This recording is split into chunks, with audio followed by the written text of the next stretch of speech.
Welcome to Directionally Correct, a People's podcast with Cole and Scott. Today's guest, Zach Love. Thanks to our sponsors, Worklytics. Generate actionable insights from work data while protecting your privacy using workplace analytics with our partners, Worklytics. Who's your favorite band right now? Well, do you go by Scotty or Scott? I've heard Scotty McCreary. I'm following that is not my favorite musician, by the way. It depends if you're on the inner circle or not. What does it take to get on your inner circle? Very little. Okay, nice. Apparently not 50 podcasts, because I still call him Scott and I'm not in the inner circle.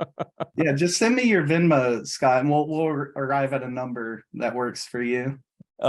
Scotty's fine. You can call me Scotty. It's fine. Okay. Wow. All right. So Cole, I'm one-upped you there, bud. It's not hard to do. Yeah. Now to answer your question though, Scotty, I'm old school. Like I love R&B. So like 90s R&B is my thing. So I'm stuck in like Boys to Men type of music.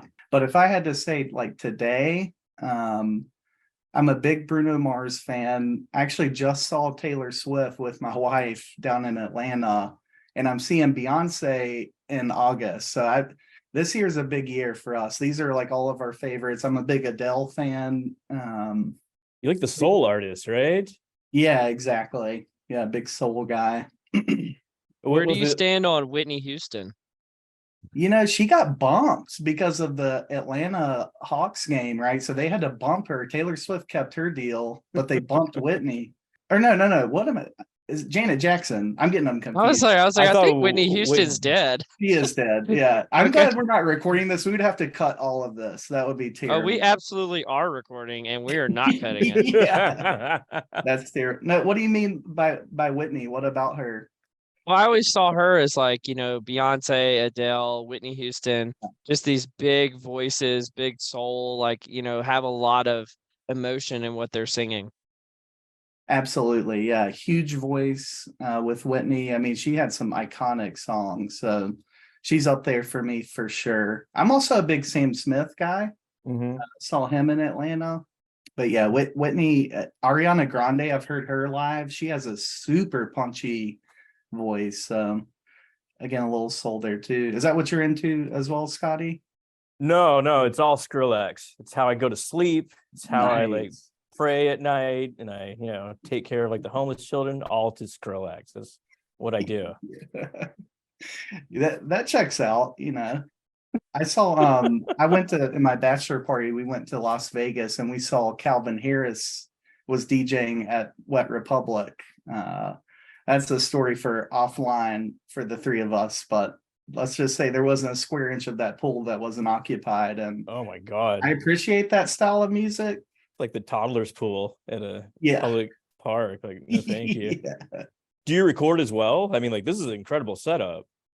Yeah, I haven't done it in a little while. I actually have a buddy who has a recording studio that I popped into a few times, but I don't do a lot of recording here per se. This is just kind of my outlet space for when the 2-year-old's getting a little too stressful for us, Scotty. Well, see, I don't even believe you for a second, Zach, or Dr. Love, as I'm known to call you, because isn't there something like a band, Baby Got Zach?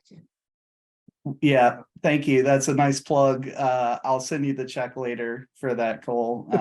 But we did, yeah. So we started this band. So me and a buddy, his name's Zach too. There was a third Zach. We were called Three Zach Crew in college. We went to UNC Chapel Hill together, and we play at different bars, fraternity parties, things like that. And then literally one of the Zachs had a child, and so he was out. And so me and my other buddy, who's actually in medical school now, had to kind of rebrand. And so we thought Baby Got Zach worked on multiple levels, because the baby literally got our third Zach, but then you got the Baby Got Back thing. So we rebranded, and so we play a little bit around breweries here and there when we can, and it's a ton of fun, man. We've had some funny live shows. Like there's one show we had where there's like a 9-year-old kid in the front row. I don't know why that kid was at a brewery, but he was front row to our show.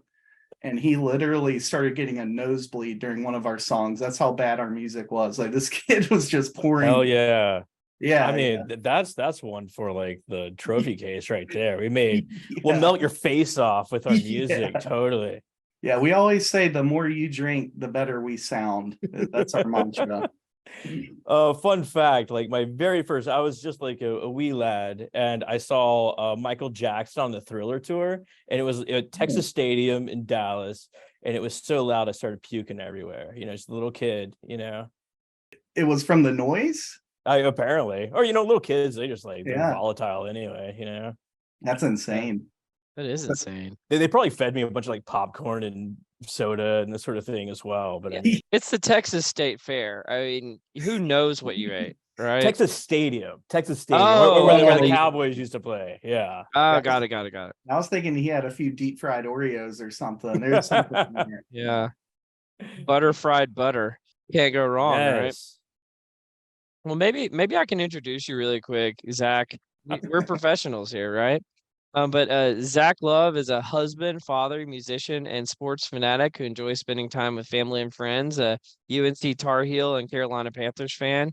He holds a PhD in industrial organizational psychology and an ICF certification for executive coaching. He's currently the director of org effectiveness at Ally Financial, leading employee listening, assessments, and coaching.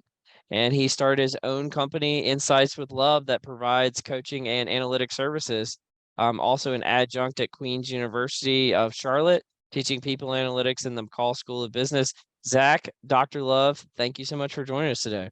Thank you. Keep going, Cole. That sounds great, man. You got anything else there? No, I have nothing else complimentary to say of you Good. today, but Good. we've been friends for a while, and I'm a big fan. I think you've got the most chill personality in people analytics, and so I've been really looking forward to having you on here, buddy.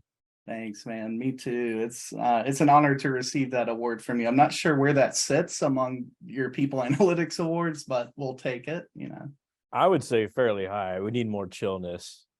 Mhm. We got enough unchill, as it were. Well, part of that intro, which I'm actually curious about, Zach, is the sports fanatic side of things.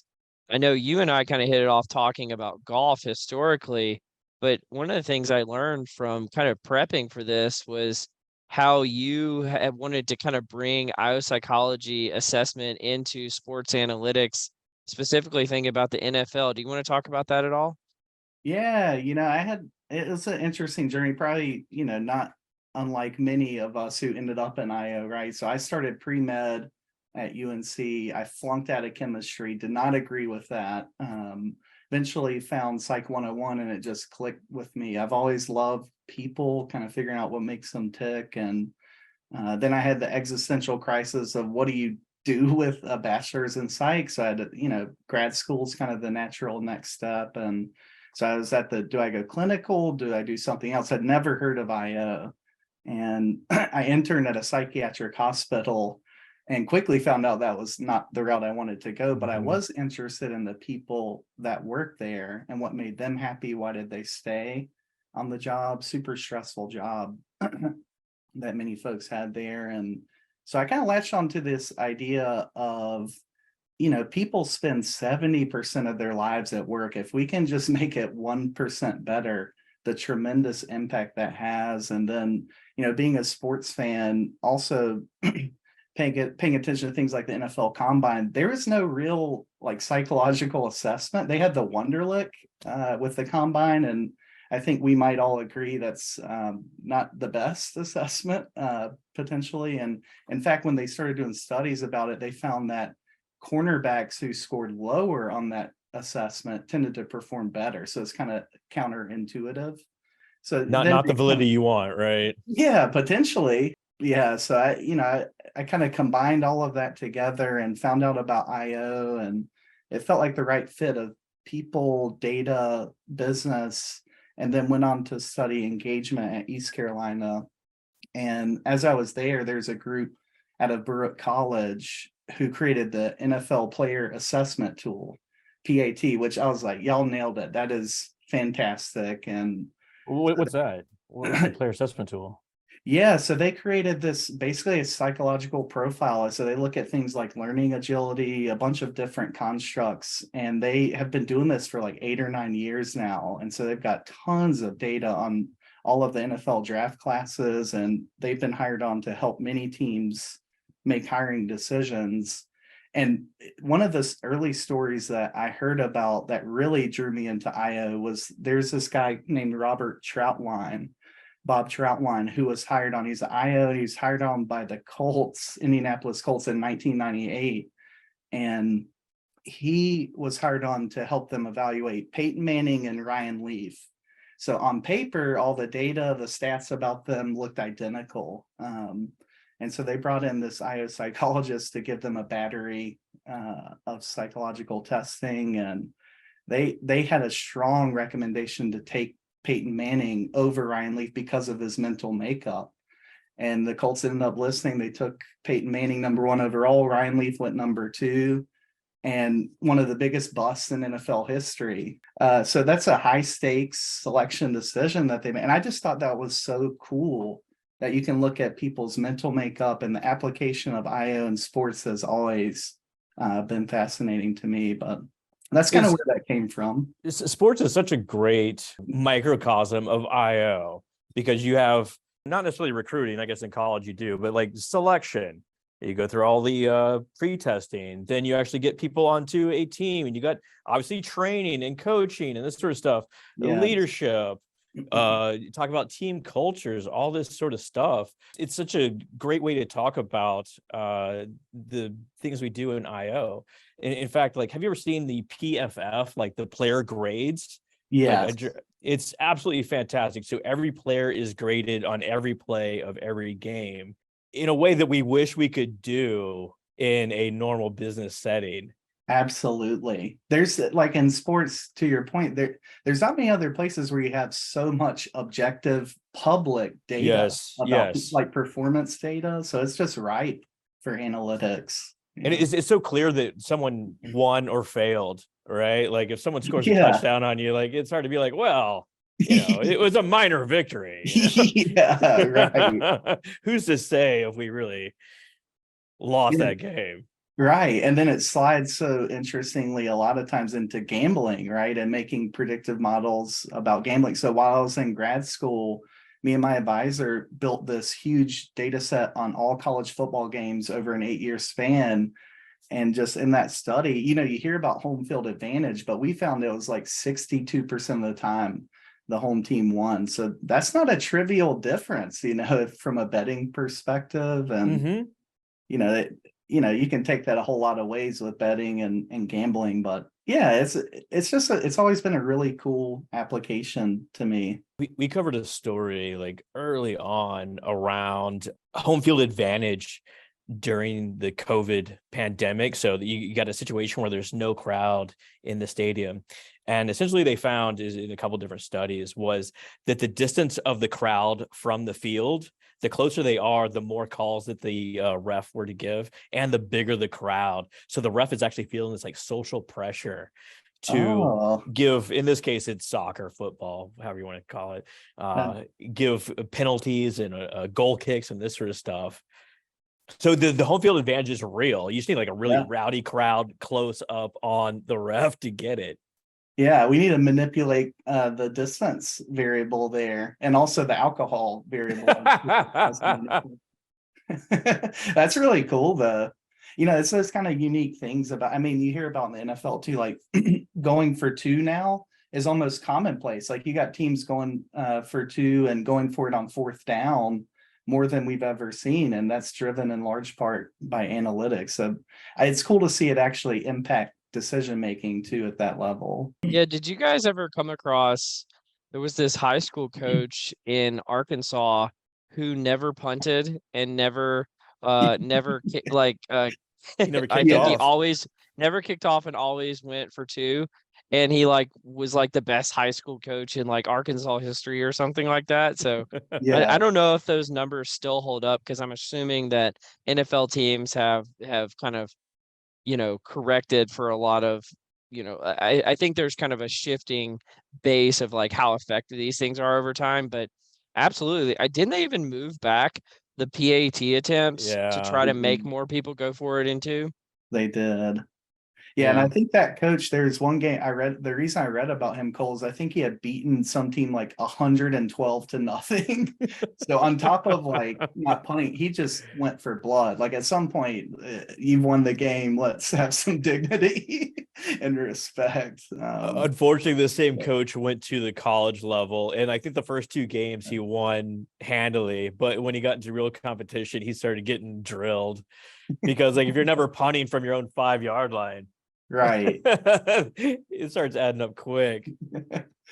For sure. Yeah. Well, I mean, Well, the I mean, like, calculus is a little bit different. High school kids, like half the time, they're going to muff the punt anyway. And so it's a lot different in college where people are actually good at their jobs. 100%. did you two ever play like Madden and always go for 2 and like never punt and this sort of stuff? Yeah, I know that Cole is probably a nice tee up. I don't know if that was intentional, Scotty, but that was on our pre-read here. And I did play an unhealthy amount of Madden, Scotty, to the extent that at one point I was ranked 89th in the world. Not that you want to brag about being 89th about anything, but that was pretty cool. And, we had a tournament at UNC, and at the time, Madden, you could do 3v3 online.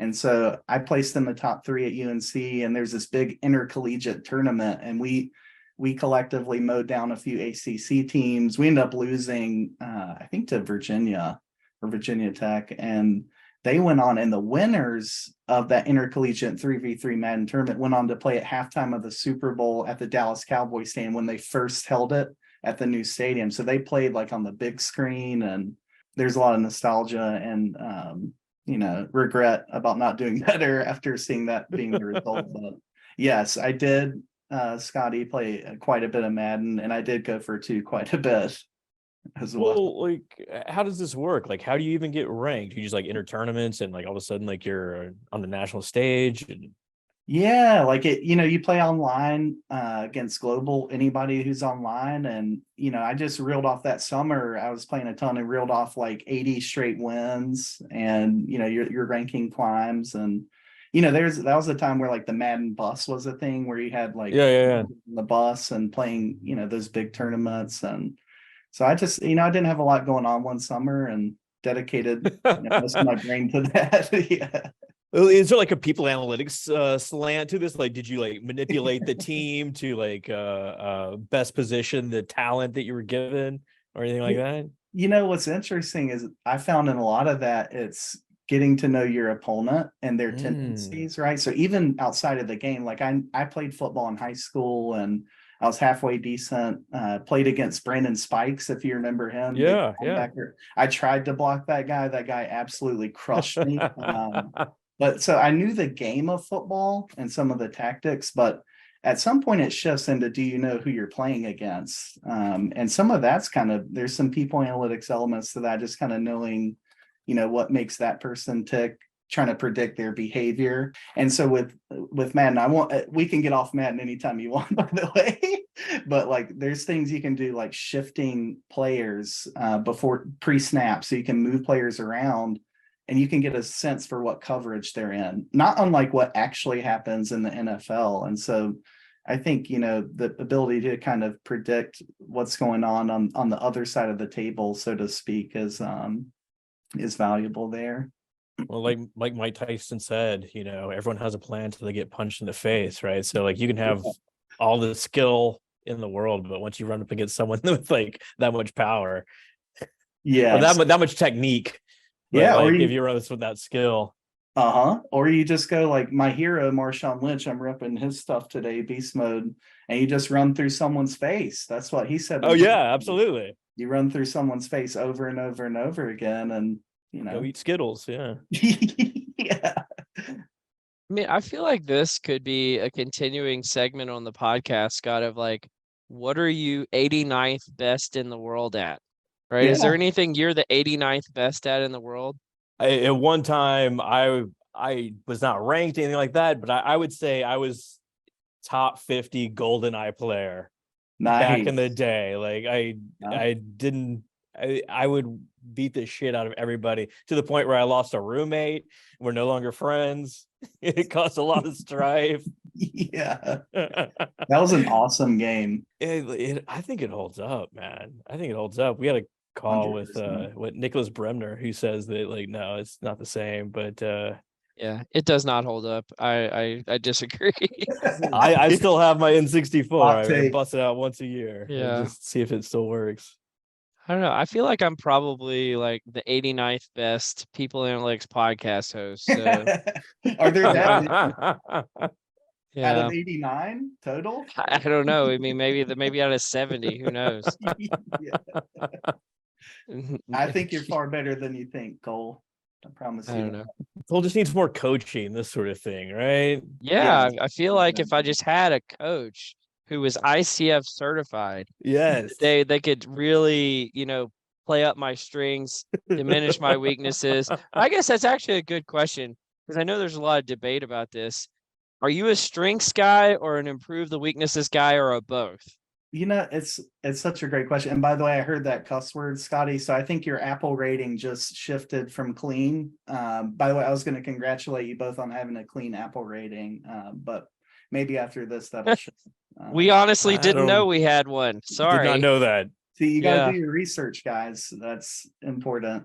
But yeah, to answer your question, Cole, it's funny because I just came out of getting certified in a tool called the Actualized Leader Profile. So one of my colleagues at Queens, Will Sparks, has an assessment, a whole suite of assessments called the Actualized Leader Profile. And oddly enough, his take is that we over focus on strengths in coaching in general. So he focused on the Jungian kind of shadow and the shadow behaviors. So he went deep on that side of the equation. And it really, for me, Cole, if you had asked me before I went to this, I would have said strengths all day long. I got certified in the EQI, emotional intelligence. And I think generally my mindset still very much is focus on strengths, but going through that certification, I got a huge appreciation for not glossing over, the shadow and, some of the dark side of our personalities and who we are as well. So I think it truly, like anything else, is a balance.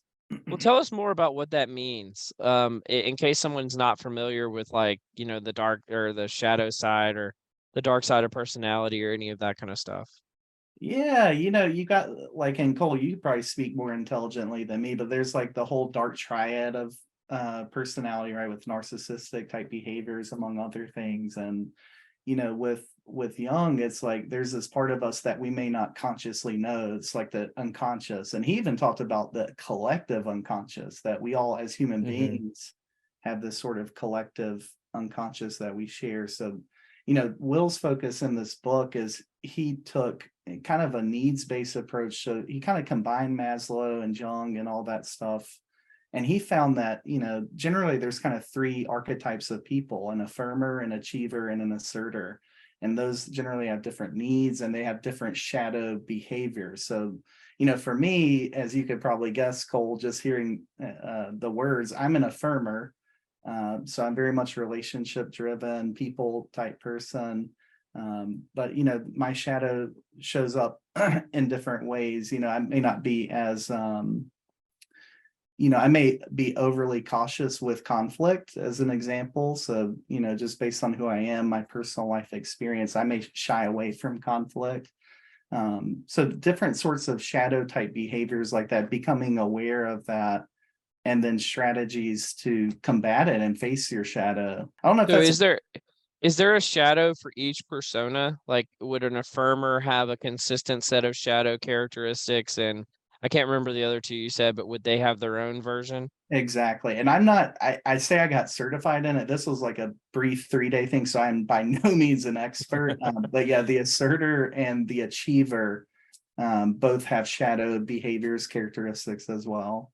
It's amazing, like the early days of psychology, these young Freud, sometimes I think we kind of dismiss their theories today, but they were no fools. A lot of this stuff was developed through like introspection, and it still holds up.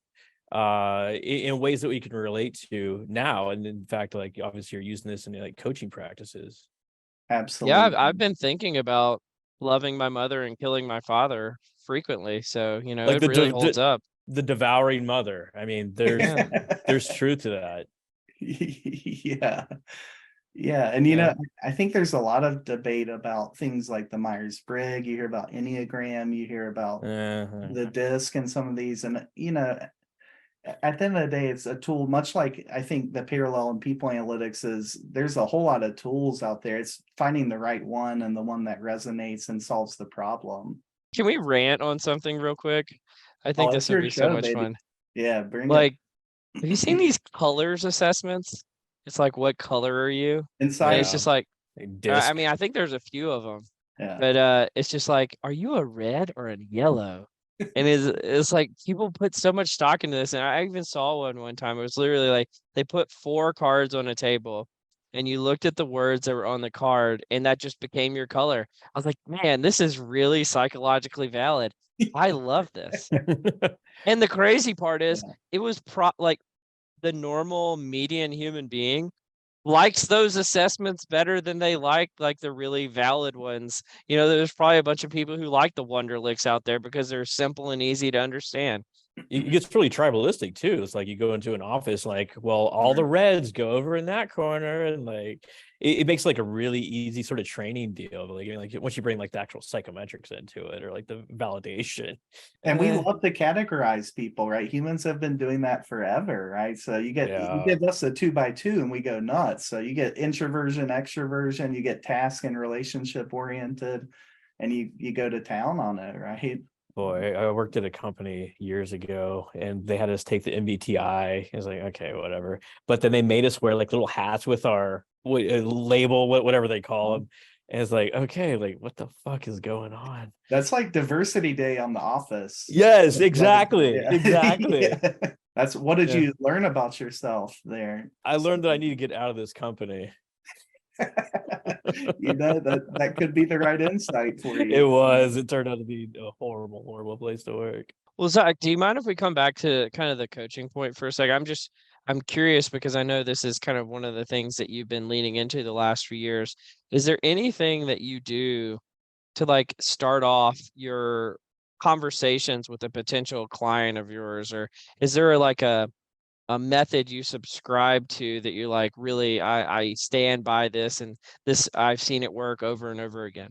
Yeah, I'm still very new to this journey, Cole and Scotty, but I'd say, a lot of the basics, even like from a clinical therapy perspective, getting rapport, right, is huge. So I think, the first session, generally getting to know each other is a big piece of that. And that's just kind of goes back to who I am. I'm fairly informal, relationship driven. I really want to create an atmosphere of trust and kind of that Rogerian type therapy environment, right?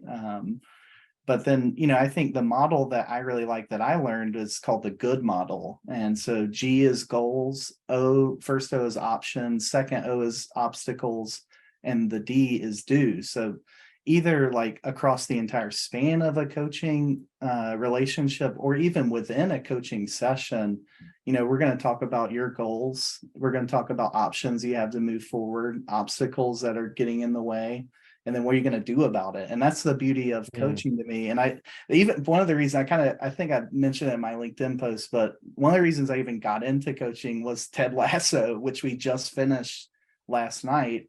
So no spoilers, but I think there's such a profound impact you can have on people by just sitting and being with them and listening in a very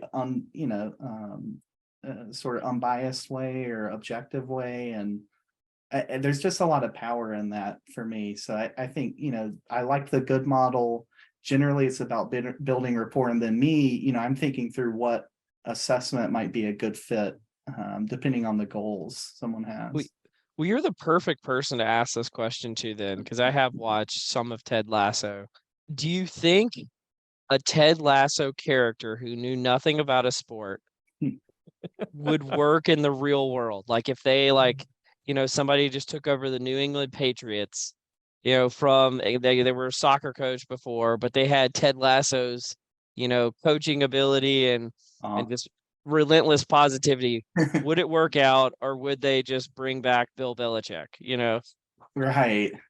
Yeah, that's an extreme example. I love the question and the hypothetical. And you know what? It reminds me of some research that was done, and I'm going to let out my first curse word, so get ready. But it is called like, do you want to work with the competent asshole or the nice incompetent person? So another 2x2 for you. Are you an asshole or are you nice? Hey, language, sir. Language, sir. Sorry, excuse me. Are you? We're trying to keep our clean rating on y'all's Apple, rating- Zach. Yeah, y'all's rating is down the toilet at this point. So let's keep it going. Down the crapper, thank you. Yeah. And then the other dimension is, are you competent or not competent? And I think in like a Ted Lasso, you get someone who's not competent per se, but is nice, right? Generally, people want to work with you. Bill Belichick might be more of the crappy person, super competent. And the research showed that And really people hates sleeves. hate Hates sleeves so much. He does. Yeah. Hates his own physical appearance, it would seem to, and hates, keeping on veterans. He'd rather slash them, but Yeah, no kidding. But yeah, so people generally want to work with nice, incompetent people over the competent jerk. So I think, to bring it back to your question, I went on a little segue, but I think the premise with Ted is he created an inclusive environment. And I think that translates. I think you don't have to be perfectly competent at anything if you come with the right how. And this is again just my opinion, but if you come with the right how, and create that inclusive, open, environment, I think you'll do a lot better than the other side of the equation, which is the super competent person coming in that treats people like garbage. We actually do have an example of this playing out in the real world. And unfortunately, this person passed away not too long ago. But Mike Leach had never played football before and became a head coach of a college football team and was wildly successful. But I wouldn't say he was nice. He definitely fit into the non-competent asshole quadrant. Yeah. Well, he had something different going on where he was just wildly innovative. He wasn't stuck into the system that it probably benefited that he did not actually play football and get stuck in the rut of this is how we do it, not playing like the wishbone or, something that might be played when he was at college. Right. Like, hey, we're going to line up 7 wide receivers on the other side of the field and just like see this like wild ass formations and see what happens. Just confuse the hell out of opponents. But I think there was like a hockey coach essentially said like the key to being a good coach is first have a great team. Yes. So where do you sit on that then, Scotty? Do you think you could take a Ted Lasso character, put him in environment? Oh, clearly not. You couldn't take like a college coach and put him into say championship or League One in England and make them into a Premier League team. It'd be foolish. But Ted Lasso does have competent staff around him.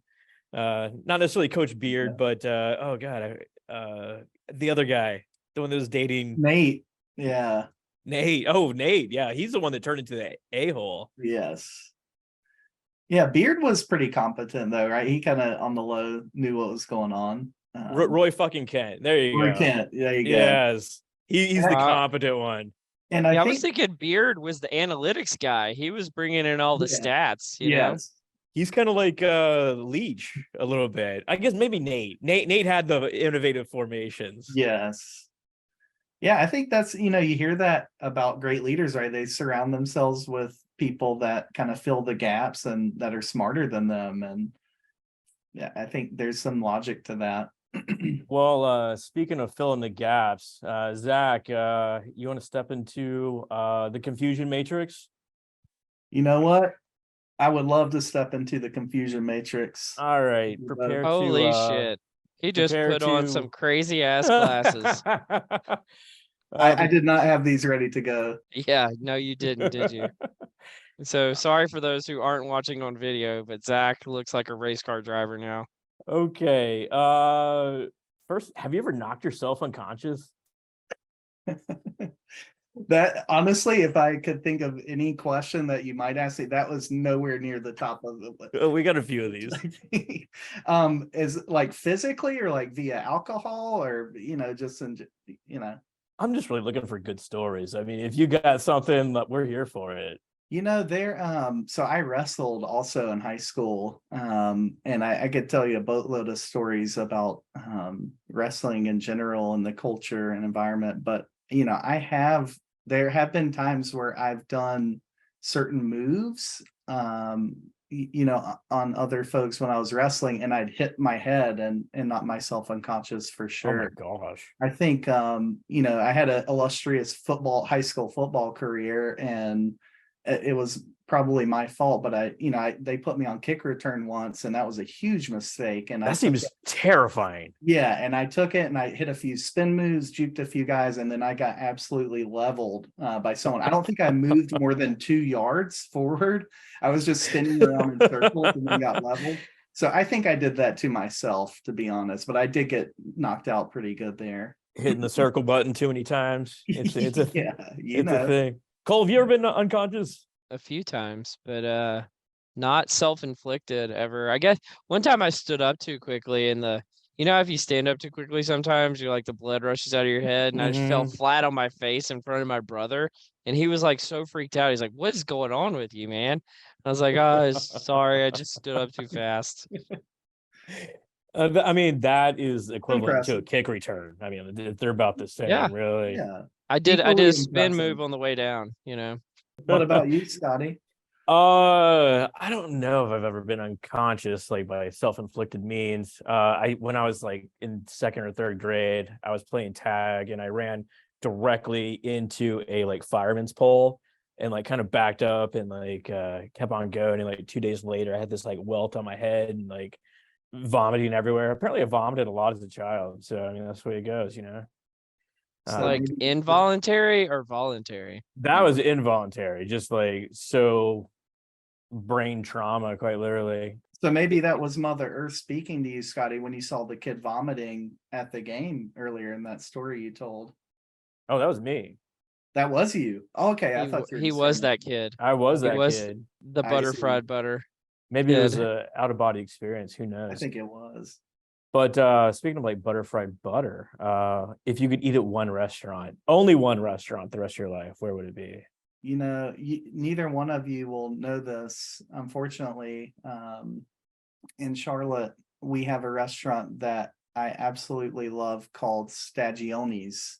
It's an Italian restaurant. I'm a big fan of Italian. I would say, that's my one local answer, but Yeah. if it's something that resonates with you, I'd say Chick-fil-A 100%. I'm a Chick-fil-A guy. Chick-fil-A solid. Chick-fil-A solid. Yeah. What about you two? I think I would get strategic about it. You need something with variety. So maybe Cheesecake Factory. They got breakfast, they got dessert, that's they awful. got dinner. Ugh. I mean, they got Asian, they got pizza, they got American. I mean, like, Yeah. if you could only eat at one restaurant the rest of your life, you're like, eh.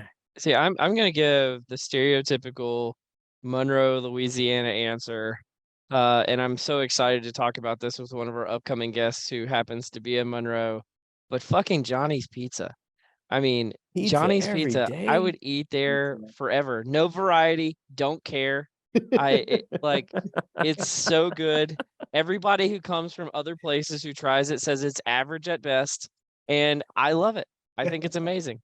Do I they can have accept. other things aside from pizza? They have garlic knots. You got They have breadsticks that you dip into like nacho cheese or marinara, which are excellent and also horrible for you. But and I'm trying to think what else they have. Yeah, I mean basically a lot of variants of just bread and marinara and cheese. How much Like money, Cole, have you spent at this establishment? What'd you guess? I mean, thousands of dollars, and Really? it used to be did not work well, and obviously I changed this strategy before I met my wife.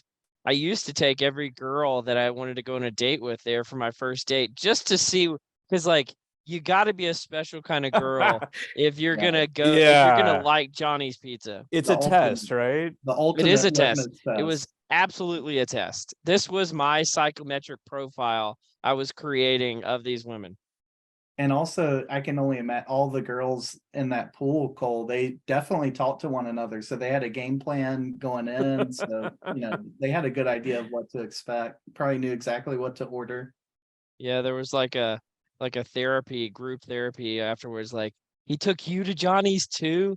Oh my God. Cole trashes the Cheesecake Factory, but Yeah, opts right. for Johnny's Pizza and sweeping the swamp, as they're known Well, for. my thing with the Cheesecake Factory is I've had bad service every time I've ever been there, and the food was not very good. I guess that's not really a good argument because I always get bad service at Johnny's Pizza too. But that's another story. Here it is. So, is it like the yeah. Cheesecake Factory in Monroe? No, there actually isn't one in Monroe, I don't think. The ones I've been to are up in Dallas, but I'm trying to think. Like, it's kind of like we use the Waffle House on here quite often. There's a good kind of bad service, and then there's a bad kind of bad service. Waffle House and Johnny's Pizza have the good kind of bad service, whereas Cheesecake Factory has the bad kind, in my opinion. You a Waffle House guy, Zach? I am, and by the way, I do. I after hearing both of your debates and logic, I'm siding with Scotty on this one. In terms of You've never even had it. You don't know. You don't know. You described it in such great detail, Cole. But I'll say this: next time we fly down, we play some golf together. We're gonna celebrate at Johnny's Pizza afterwards. We are. We're gonna get a sweep the kitchen and a sweep the swamp, just so you know what those are like. And they literally put things that you would find in a swamp on the pizza. So there you go. Oh, so what could go wrong? We can cut this whole part out. I don't care. I just sometimes like to go on a full Louisiana rant because no one understands. And it's like, it's this fantastic place where everybody is obese because they have amazing food. And it's just like, oh, come on. It's amazing. Well, I mean, Johnny's Pizza, not a sponsor, could be. So I'll say they're fantastic too. Why not? There you go. You got to rep your city, Cole. I'm from a small place called Gastonia, North Carolina, aka Clastonia, aka Don't Get It On Ya. I get completely. You got to have your spot there. There's a place called Ro's Barbecue, so we have a lot of barbecue in Gastonia. And now that I'm thinking about it, I might have to amend my choice. But you gotta rep your city. Well, so like this is a good point. Is this the North Carolina barbecue with the vinegar sauce? Is this what that is? This is red sauce. So you got the mountains. So Gastonia is technically west of Charlotte. So west side North Carolina is all red sauce, ketchup base. Eastern North Carolina is where you find that good vinegar based barbecue. See, that's one of like my favorite parts of this podcast. We get to talk to people about, first of all, themselves and like obscure references that nobody's going to care about. But you get to learn things like where's the ketchup part of North Carolina versus the vinegar part. These are great things. I would never have known. Yeah, because you never come visit me, Cole. We got to talk about. But we'll say I used to live there. I lived in Raleigh. Yeah, that's right. You did. My mistake. Scotty, you asked a question earlier. I don't know. Did I? Like, where would you eat? Yeah, I think that's how we got here. It was a follow-up on the restaurant thing, though. You asked me specifically about one restaurant. It's probably the glasses. I'm mesmerized by it. I think we've exhausted this just in the interest of time. Y'all want to move on to the nerdery? Your call, guys. I'm game for whatever. If we do, I'm gonna respectfully remove these glasses. You want to enter a world of wonder and amazement? Yes, sir. Take me to the chocolate factory. Let's do it. Well, let's take you to the airport. Are you an airport guy? Do you love the airport, Zach? Does anyone like the airport? I don't know. Yeah. I love the airport. I love everything about the airport. Stand in line, watching the people, everything about it. Do you like TikToks? I will say Charlotte Douglas just got a brewery built into one of the wings. So we're on the come up a little bit. I do not have TikTok, Scotty, by the way, but I did do the pre-read. So I'm aware of kind of where we're headed. No worries. Boy, seeing people like drink at like 6 a.m. This is what I love about the airport. It's like international waters. You just do whatever the hell you want to do. Like it would not be socially acceptable at any other time or any other place at 6 a.m. And you know who else at the airport does whatever they want to do? the cheap airlines like Frontier and Spirit and all that. Nice. Bring us back to where it should be. So, well, if you do love airports and you do love TikToks, you may think this next thing is impossible, but we got some TikToks there. So Frontier Airlines has instituted a personal item policy. So it's $99 for any bag that does not fit into like their little bag sizer thing. Right. Well, that makes sense. Like, they don't want people bringing on their entire life onto the airplane. That makes sense. But there's also of this $99, a $10 commission for gate agents for every bag that does not fit into this little sizer thing. So this is incentivizing the agents to identify bags that otherwise do fit into this measurement device and classify them as needing a charge, right? People that don't want to pay this $99 is like they're denied boarding and they don't get a refund. And of course, this is leading to customers being upset because there's like videos of people clearly putting these bags in that fit. And gate agents be like, no, you got to pay your money. So this is obviously a horrible customer experience, horrible work setting. Fantastic if you want to go watch people at the airport, though. I mean, go sit at the Frontier gate and just watch. Yeah, if you want to see someone lose their shit, oh yeah, see a bag that fits into the box that it should be able to fit into, and then say, this doesn't fit. You now owe us $99. I promise you, if that happened to me, I'm losing my mind. Oh, And absolutely. And they're incentivized to do so. It sounds like they get $10 a pop, right? Absolutely. So they have skin in the game, and like this is where like an IO could come in and be like, whoa, guys, we're setting up the wrong psychological principles for overall company success. I'm sure there's tons of these customers that will never fly Frontier again because of this. Well, and I heard they updated their slogan too. It's now Frontier, you'll get there eventually, is what they're going with now. Is that real? I mean, it's probably true, No, but no, it's not. okay, I was about to say, I was like, wow. I feel like there's actually a lot of lessons to be learned in this, Scott. I don't know if either of you guys in the people analytics sphere have had to do, sales quota analytics or things like that, but you can really get into hot water by incentivizing people via kind of quotas that are incentivizing the wrong types of behaviors. I think I mentioned this on the pod before a long time ago, but I remember hearing this story about a company that had like a shipping quota, and the sales workers that worked there figured out that they could buy bricks really cheaply and ship them to no one. But because the bricks weighed a lot, that they would meet their quota earlier, and therefore like everybody would make the quota together. And I was like, wow, this sounds like Frontier Airlines.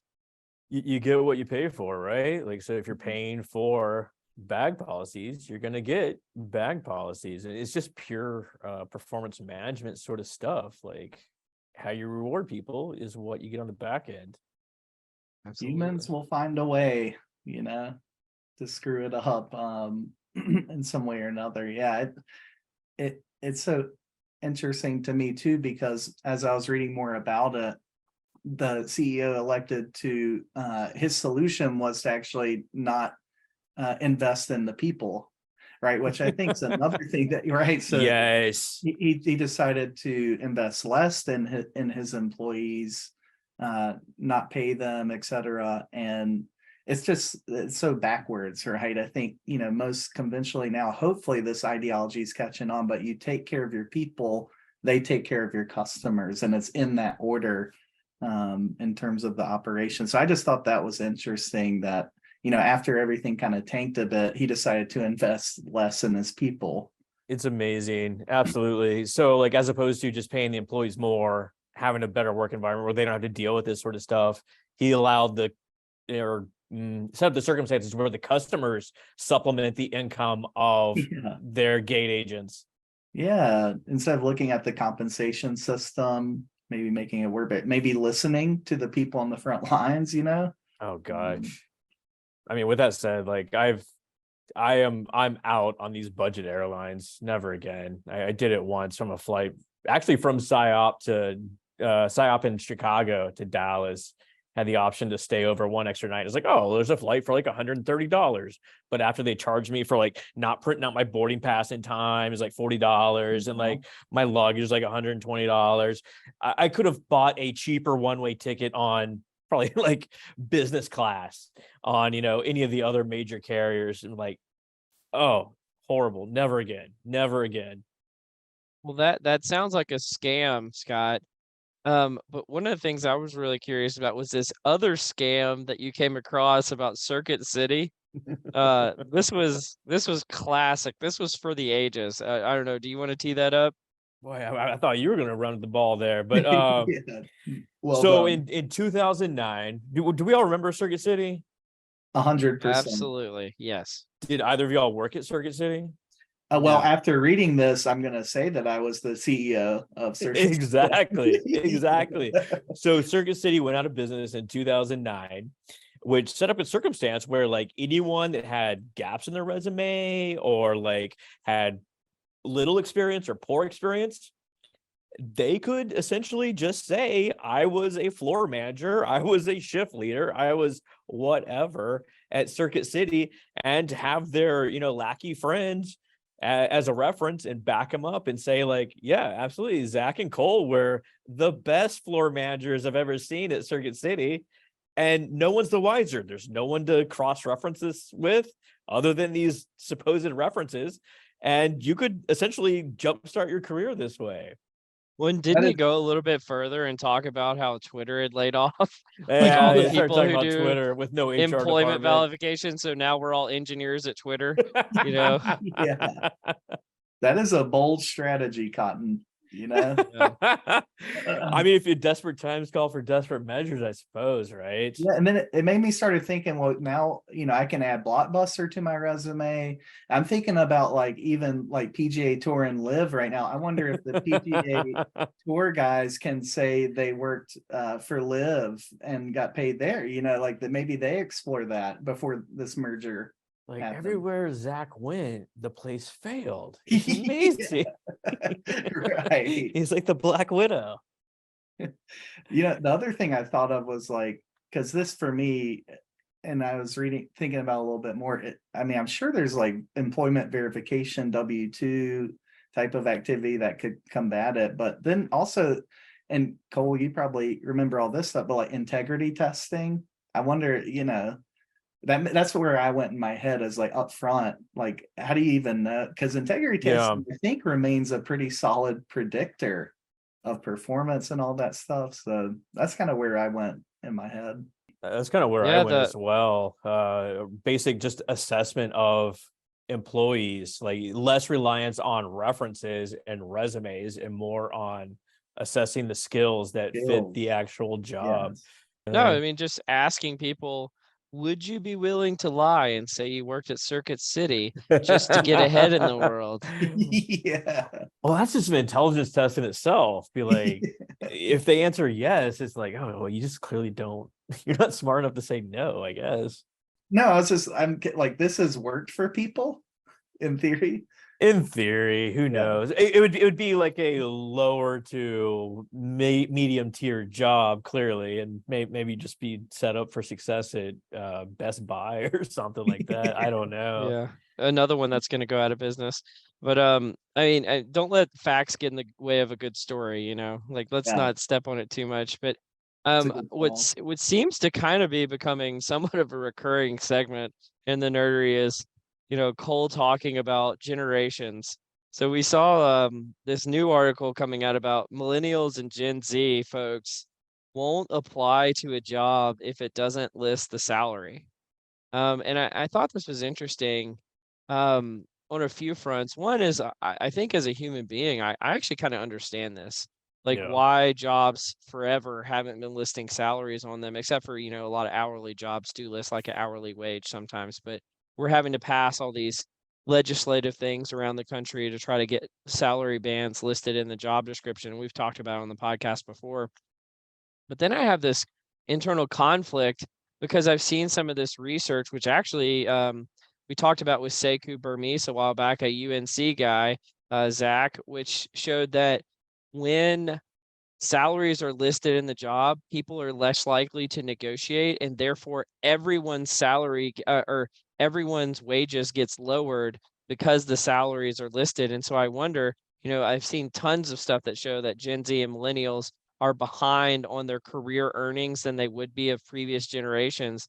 Is this actually going to hurt and continue that trend because of people's, I guess, inability to negotiate or deal with ambiguity of not having salary information? Wow. Well, first of all, and I don't want to open a big can of worms here, but I'm curious because you mentioned generations. Is that construct a myth to you all? Is it, because for me, let me elaborate a little bit. I tend to see more value in age and tenure in terms of their explanatory power. I think, and this is like my hot take, kind of stimulating debate, but generations, I think they're a bit overstated in terms of like their predictive power, their meaning. I'm just curious where you two stand on that first and foremost, before we get into the comp piece, though. I would. It's shorthand. It is shorthand for Yeah. a collection of behaviors or social norms for specific groups. Of course, there's far more variance across than there is within. This sort of thing. It's just easier to talk about that way. I think you're absolutely right that say people that have been in the workforce for 30 years have a different operating model just by virtue of going to the office for 30 years than someone that's been in the office for 3 months, is straight out of school. Yeah, I'm very much on the, and there's lots of research that supports this. It's life stages, not generations, right? And everybody goes through the same life stages. I will say that the one leg that generations have to stand on is how fundamental shifts in the human experience change from generations. Yes. Sometimes, like, some grew up before the internet, some grew up before the cell phone, some grew up before social media. But all that to say, I think if those previous generations had grown up in the same way, they would be fundamentally the same. It is a life stage type of thing. But I mean, frankly, like, a lot of these reinforcement learning algorithms are kind of reprogramming the human experience in a lot of ways. And so I do think that folks that interact with those more probably are qualitatively different than folks who don't interact with them. Got it. Yeah, and I certainly don't mean to trash on generation. I'm just coming from a place of curiosity because I just, I always want to hear different perspectives on things like that. You hear a lot about generations, so I was curious where you two net out. Well, it's kind of like the colors assessment from earlier. People just like creating categories. But from like a negotiating standpoint, one of the tenets is like never throw out the first number. So if Sure. a number is listed on the application or the job posting, well, that's the starting point. Yeah. That's going to be the limiter. And then you've got, this called anchoring. generation is one of the most diverse generations of all time. So then if that compression happens, like my UNC pal said, do we make any progress on pay equity as a whole? Because one of the ways you combat pay equity is you make that transparent upfront. And so you're not carrying over previous inequities into your organization. So if females are being underpaid before, are you just perpetuating the cycle by not bringing any transparency to the process? So it's an interesting thought. I tend to opt for more transparency than less on things like this. But that unintended consequence is interesting, maybe not negotiating as much.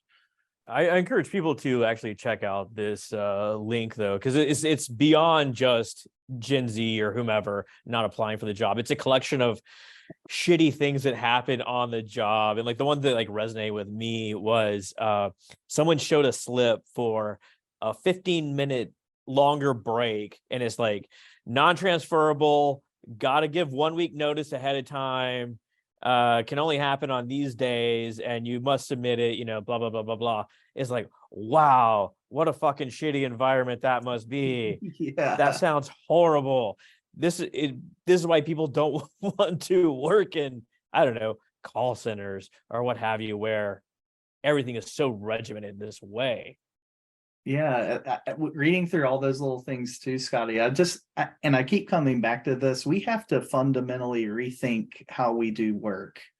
And I think, we see burnout through the roof, engagement low. I mean, it's not rocket science. I think, we've got to do something about folks' workload. You got to increase autonomy and meaning and take care of the whole person. I think we've just slowly eroded the psychological contract that exists between employees and organization. And we just, we've got to fundamentally rethink whether it's 4-day work weeks, whether it's, unlimited PTO, whatever kind of works in your context. And that bleeds into the whole flexibility, hybrid, remote work thing, which is a big, elephant in a lot of companies' rooms right now. But I think we just got to really rethink how we do work to re-engage this new generation too, and moving forward in general. I understand that, like, you have to supply the people to meet the business needs. So like the reason why that they would have like these schedules is so that someone is on the phone covering shifts, et cetera, so that when people do call, someone's not away from the phone. But boy, talk about a dissatisfier when it's just phrased in this such a way, right? It's worse than doing nothing. Yeah, I'm kind of to this point in my life where anytime we start treating humans like cattle, I think that, I don't know if it should be illegal or something, but it's like, it cuts across a lot of different segments, not just with the example you use, Scott, about, submitting a slip to go on a 15-minute break a weekend in the future. But it's like all this employee monitoring software. It's like, oh, if we would do it to cows, we probably shouldn't be doing it to human beings in the workplace. Like that's like, I don't know if that should be a rule of life or whatever. Like we shouldn't be branding people. I mean, that should go without saying. We shouldn't be. But I mean, do you get my, like, I don't know, do you guys jive with this at all? Because like, it seems like all the quote unquote great ideas that have been happening the last few years of people analytics are all about how do we treat human beings more like cattle. And I'm like, that's not a great idea. What are you doing? I've seen this in action at once again a previous company I worked for, where IT came up with a system where it only allowed you like 10 minutes of web surfing per day, like relaxation time. You had to click a button, and in retrospect, it's like, just because you can do that doesn't mean you should.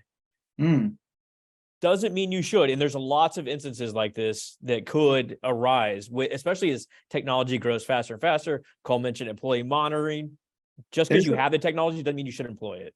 Yeah, and there's a book, and I'm going to butcher it, but if you haven't heard of it, check it out. I think it's called like We're All Just Rats in Mazes, and it takes this idea and basically applies it to corporate America. All these little experiments we're making, like let's try hoteling at work, for instance.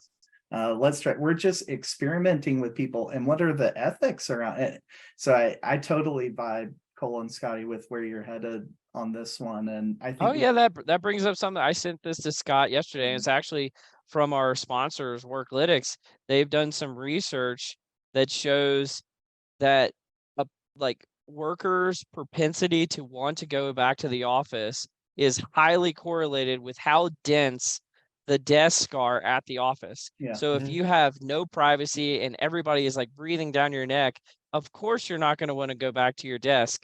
But if you have, a door you can close and you're far away from folks, you can have some semblance of privacy and humanity. Oh yeah, going back to the office is no big deal. And so like, I feel like these are things that should often be considered in the research we do.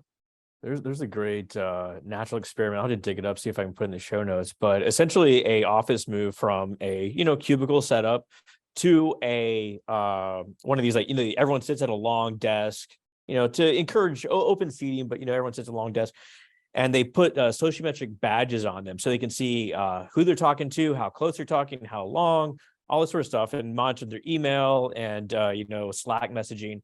Essentially found that when they transferred from this cube setting to this open office setting, people put on headphones, they started slacking each other more. So although it was designed to encourage collaboration and more talking, communication between folks, they essentially shut down. They made their own office by putting on their headphones and like shutting everyone out. Yeah, I mean, we had 2 or 3 years in this big natural experiment that was COVID to kind of experience that, our own solitude and create our office the way we want it. And people want that autonomy back, that flexibility, that freedom, that control over their work environment. So yeah, People want to sit in the stadium seating like a movie theater and not be treated like a cow. You know, I mean, that's what the people are asking for. We just want puffy chairs, man. Well said. Is that Imagine if actually they- a sofa couch, by the way? Does that pull out into a bed? No, it's seriously, it's like movie theater chairs. There's like 3 of them in a row. That's phenomenal. I think Yeah. the 3 of us are definitely taking our places next to you, Cole, at the right But hand. imagine, so just for this, like, let's continue this line of thinking. Imagine you went to your next job and you showed up on your first day and you had a desk all to yourself and it had a movie theater style puffy chair as the chair you sat in. How cool would that be? Wouldn't Isn't that the feel? Google model, right? Where they Mhm. give you like all sorts of amenities. I've toured the Google office, and boy, it is awesome. You don't have I- a movie theater where you like work from, but maybe Yeah. that's the new Google glasses, though. You know, you just your VR headset. You got Yeah. Or the everything new you want. Apple ones or whatever that just came out. The Apple Vision. Yeah. Are you guys excited about that? You know, I first got, of course, there's a sports reference here, but when I read about, and I don't know if it was Apple or whoever, but the idea of you being able to sit courtside at a basketball game via your virtual reality set is just amazing. That's wild to me. And I just wonder, is that like how we do work in the future? You know, it's just it's so interesting to me. So yeah, I'm all about it, Cole. I'm kind of a junkie with stuff like that. So I'll be in line. Well, and I'm really curious, but this actually gets to a broader point, Zach, about what is going to define the boundaries of work in the future. I think again, you like during COVID and everybody was working from home, it was like, when does work stop and when does it end? But like thinking about things like these new Apple glasses, and imagine you use those for personal use and professional use. You know, does work ever end? Hmm. Like Yeah. what Right. like and how, you know, I mean, is that utopian? Is it dystopian? I'm not sure. I don't know. Do you just fully decentralize? Like, do you just personalize everything? You decide what mix works for you, and what adds the most value. Yeah, I have that's no idea. I'm sure Scotty's got a perspective to enlighten us, though. Well, we're all knowledge workers, and it's hard to separate personal life from work life. Like even when I shut the laptop, I still ruminate on things. It probably become more potent to do mental experiments on, you know, what I'm dealing with, like trying to code things or trying to develop specific models. So I even now, like it's hard to separate work from play, as it were. But like back to like the goggles, like if they could get that down to like sunglass style, or if you want to go like Black Mirror, you get Not just like like- the contact lens not or something like like that. these. Oh, Yeah. if I could get like Yes. that, like I think it's really gonna take off. But right now, I think it's like just ridiculous looking. Well, tell me what you think about this guy, because this is kind of the, to your point about knowledge workers and you know, thinking about something and that being work. I remember I golfed with this guy one time who was a lawyer, and he said his firm's policy was, if you're in the shower and you're thinking about work, you should still be able to bill a customer for that. And I was like, first of all, I'm never No. using you as my lawyer now, because like that's bullshit. But second of all, is that true? Like, is that really work? I mean, technically, like I Hmm. frequently crack the laptop open on Saturdays, Sundays, nights, just because like I had an idea and, you know, want to get it up and running. But that's just the way I roll. I know a lot of people don't. There is something appealing to like selling coconuts on the beach and being like, well, we closed the coconut stand. Now it's time for Margaritaville. You know, I'll I'm see too if you busy guys counting- catch this reference, but there's always money in the banana stand. Of course, right? Till you burn it Yeah. down. I'm too Yeah, so busy counting the number of hairs that are falling out of my head in the shower to be thinking about work. You know, there's just that's my solitude place. I can't imagine working in the shower. Whatever. You've got a great mane on you, Scott. I mean, Zach. Sorry, whatever. You too, Scott. You have a You- great You mane can on you as compliment well. me if you want. I think we've exhausted this, and as usual, if only gone off the rails. Zach, it's been amazing having you on the guest. Any parting words, Scott, for Zach before we wrap this thing up? Yeah, sure. Zach, you got the good looks of someone much dumber than you. So it's nice to meet you. That's a first for me. You know, I'm gonna tell my wife that actually. I'm gonna teach Lady Emma of House Love, my little daughter, to use kind words like that as well. She turns 2 tomorrow, by the way. So we're Oh, congratulations. celebrating. Yeah. Happy early birthday. Thank you. Is two Zach crew playing anytime soon? You know, for a price, we do have a price. We Okay. can discuss. You know, I think first and foremost, we got to get you 2 some instruments and test you 2 out. See where you net. Nope. But we Cool. could get you guys to do our intro music or something like that. That would be cool. It's not a bad idea. Yeah, That is pretty work good. on that. But yeah, no, it's been an absolute pleasure, especially meeting you, Scotty, for the first time and hanging out. This is fun. And Cole, you know, I love you to death, man. It's been a pleasure. Yeah, I've been looking forward to this for a while, and you completely didn't meet my expectations. So sorry for having you on. No, you're amazing, Zach. Well, it's that time. So you've been listening to Directionally Correct, People Analytics podcast with Cole and Scott and Dr. Zach Love. Thanks for joining us, Zach. Sorry about your Apple rating. As always, all opinions are our own and do not reflect those of any other organization. You've been listening to Directionally Correct, a People Analytics podcast with Cole and Scott.